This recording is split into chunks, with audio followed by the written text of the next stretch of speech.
దేవుని నామానికి మహిమ కలుగునుగాక. మీ అందరికి నా హృదయపూర్వక వందనాలండి. ఇప్పుడు భయంకరమైన దినాల్లో ఉన్నాం. మనం చూస్తున్నాం కదా, ఎక్కడ పడితే అక్కడ బస్సులు కానీ, లారీలు కానీ, ట్రైన్లు కానీ ఎన్నో యాక్సిడెంట్లు జరుగుతున్నాయి. ఎంతోమంది ఆత్మలు నశించిపోతున్నారు. మరి ఒక్కొక్క ఇంట్లో ఇద్దరేసి ముగ్గురేసి అలాగ ఆత్మలన్నీ నశించిపోతున్నాయి. కానీ ఈరోజు ఈ దినాన మరి నిన్ను సజీవ లెక్కలు దేవుడు ఎందుకు ఉంచాడో తెలుసా? 1 తిమోతి పత్రిక 2వ అధ్యాయము 1 నుంచి కొన్ని మాటలు మనం ధ్యానించుకుంటూ వస్తే, ప్రతి క్రైస్తవులు కలిగి ఉండాల్సిన లక్షణం ఏంటి అంటే, ముందు సంపూర్ణ భక్తి కలిగి ఉండాలి. హల్లెలూయా. సంపూర్ణ భక్తి కలిగి ఉంటావని సజీవ లెక్కల్లో ఉంచాడు.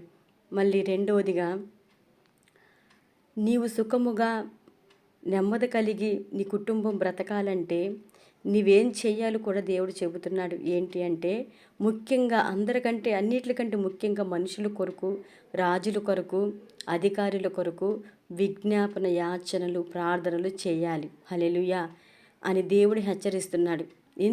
ఎందుకయ్యా అంటే, ఈ దినాన ఎందుకు ప్రభువా నన్ను సజీవ లెక్కల్లో ఉంచు? ఎంతోమంది యాక్సిడెంట్లు చనిపోతున్నారు కదా, మరి నేనెందుకు చావక, మరి నా బిడ్డలు కానీ, భర్త కానీ, భార్య కానీ, నా తల్లిదండ్రులు కానీ చావక నువ్వెందుకు సజీవ లెక్కల్లో బ్రతికించావు అంటే, నీ కుటుంబం కొరకు ఒక మోషే వలె, ఒక నోవాహు వలె నడుం కడతావని.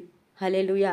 అనేకుల కొరకు, నశించిపోతున్న ఆత్మల కొరకు నడుం కడతావని, ప్రార్థన చేస్తావని. హల్లెలూయా. మరి ప్రభువా నన్ను సజీవ లెక్కల్లో ఉంచావు, ఇదిగో ఈ వాక్య ప్రకారంగా నేను బ్రతకాలని ఆశ కలిగి ఉన్నావు, నేను అనేకుల కొరకు ఇది మొదలుకొని నేను ప్రార్థన చేస్తానయ్యా, నశించిపోతున్న ఆత్మల కొరకు నేను భారం కలిగి ప్రార్థన చేస్తానయ్యా అని తీర్మానించుకుంటావా? హల్లెలూయా. అలా తీర్మానించుకున్న వాళ్ళు ఆమేన్. దేవుడికి కృతజ్ఞత. God bless you. దేవుడు మిమ్మల్ని మీ కుటుంబాలు దీవించునుగాక. ఆమేన్.